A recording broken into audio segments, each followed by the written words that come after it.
فرض نماز کو پکڑ لیں.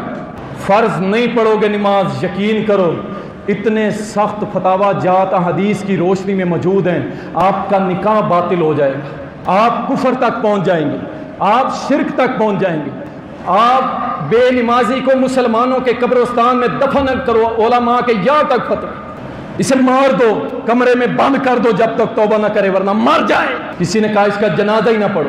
فرائض پکڑ لو، فرائض سے بڑی کوئی چیز نہیں جو دلوں کو صاف کرے، جو تمہارے نفس کو گناہوں سے دور کرے. ان الصلاۃ تنہی عن الفحشاء والمنکر. اور نمازیوں، نمازیں بھی پڑھتے ہو، بے حیائی کے کام بھی کرتے ہو. اللہ تو قرآن میں فرما رہا ہے کہ بے شک نماز فحاشی سے، بے حیائی کے کاموں سے روکتی ہے، اور یہاں نمازی لگے ہوئے نمازی. اس کا مطلب ہے نماز میں کہیں گڑبڑ ضرور ہے، کہیں خرابی ضرور ہے کہ ہماری نماز ہمیں برائی سے کیوں نہیں روک رہی.